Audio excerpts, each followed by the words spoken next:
আসসালামু আলাইকুম। আমার লাগানো সেই চারা ঘাস কাটা হয়েছে আরও বেশ কিছুদিন আগে থেকেই। আসলে কিছু ব্যস্ততার কারণে দেখানো সম্ভব হয়নি।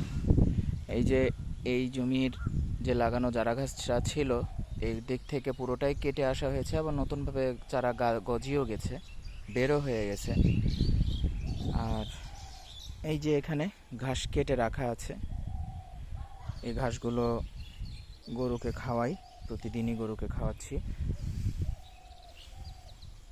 তো এই যে ঘাস, প্রতিটা ঘাস প্রায় অনেক বড় হয়েছে, প্রায় 10 ফিট 12 ফিট মতো লম্বা হয়েছে। আর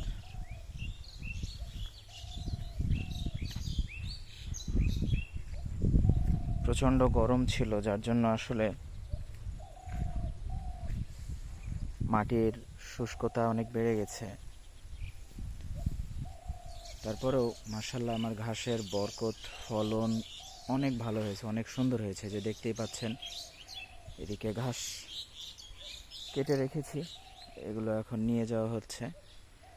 আমার খামারে যারা থাকে তারা এই ঘাসগুলো কেটে রেখেছে কিছুক্ষণ আগেই, এখনই এগুলো নিয়ে যাওয়া হচ্ছে। ওই যে নিয়ে যাওয়া হচ্ছে ঘাসগুলো। আসলে ঘাস চাষের মধ্যে যদি বলা হয়, আমি বলবো যে এই যারা নেপিয়ার, পাকচুং, যারা ওয়ান সবচেয়ে বেশি ফলনশীল। এই ঘাসগুলোর কোনো বিকল্প নেই। দেখেন মাশাআল্লাহ, এই লাগানো ঘাসগুলো ছিল ছোট থেকে আপনাদেরকে দেখানোর চেষ্টা করেছি। যখন ঘাস লাগিয়েছি কিভাবে লাগাতে হয়, কিভাবে পরিচর্যা করতে হয়, পানি দিতে হয়, সব কিছুই কম বেশি আপনাদেরকে দেখানোর চেষ্টা করেছি। আজ এতদিন পর এই ঘাসগুলো অনেক বড় হয়ে গেছে আমার। এই ঘাসগুলো এখন খাওয়ানোর উপযুক্ত একদম। এই ঘাসগুলো এখন এই যে নিয়ে যে কাটা হয়েছে, এখন এগুলো গরুকে খাওয়ানো হবে। তো আর বড় করা সম্ভব হচ্ছেও না, বা আর বড় করবও না, কারণ এখন ঝড়ের মৌসুম।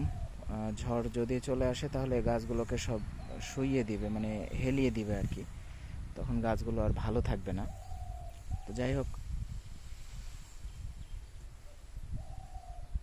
ঘাস চাষের কোনো বিকল্প নেই। তো সবাই ভালো থাকবেন, ঠিক আছে? ধন্যবাদ সবাইকে।